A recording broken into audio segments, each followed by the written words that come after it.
महर्षि वाल्मीकि जी ने माता सीता की जन्म कथा विस्तार से बताई है। जब ऋषि विश्वामित्र भगवान राम और लक्ष्मण जी के साथ मिथिला नगरी पहुंचते हैं, तब मिथिला नगरी के राजा जनक उन्हें अपनी बेटी सीता के जन्म के बारे में बताते हैं। ये वर्णन कुछ इस प्रकार आता है। जब मिथिला नगरी में कई वर्षों से बारिश नहीं हुई थी, जिस वजह से वहां पर अकाल पड़ गया था। नगर के सारे निवासी पानी ना होने की वजह से बेचैन हो गए थे।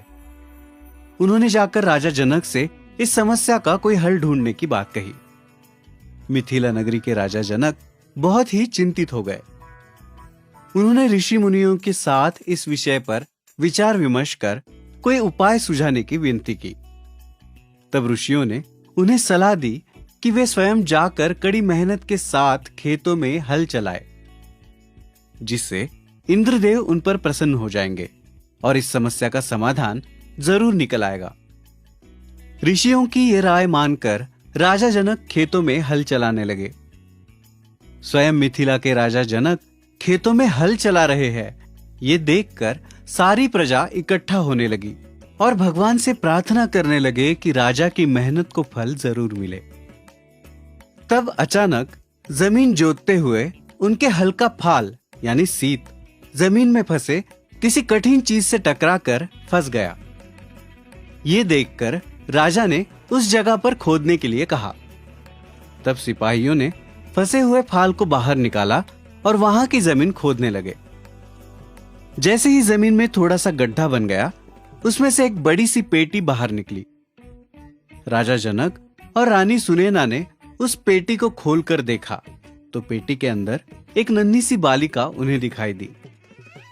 ये देख राजा, रानी और गांव के सभी लोग आश्चर्यचकित हो गए। तब अचानक आकाश में मेघ गरजने लगे और जोर की बारिश होने लगी। ये देख मिथिला नगरी के लोग खुशी से झूमने लगे। राजा जनक के हल से टकराकर जमीन से प्रकट हुई उस बालिका ने तो मिथिला नगरी का अकाल मिटा दिया था। राजा जनक ने बड़े ही खुशी से उस नन्ही सी बालिका को अपनी बेटी मान लिया। हल के सीत से टकराने की वजह से उसका नाम सीता रखा गया। धरती से प्रकट हुई वो कन्या भूमिजा नाम से भी जानी गई।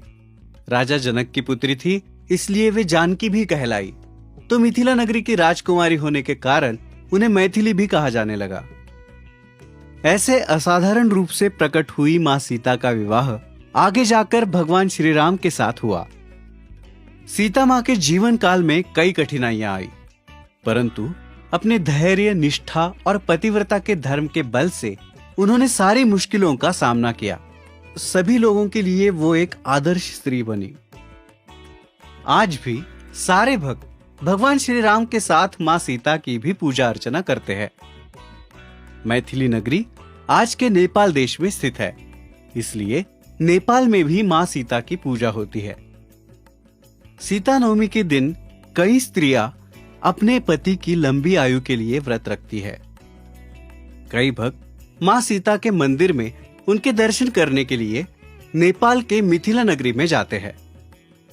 इसी तरह वैशाख महीने के शुक्ल पक्ष की नवमी को प्रकट हुई मां सीता का जन्म दिवस पूरे विश्व में मनाया जाता है।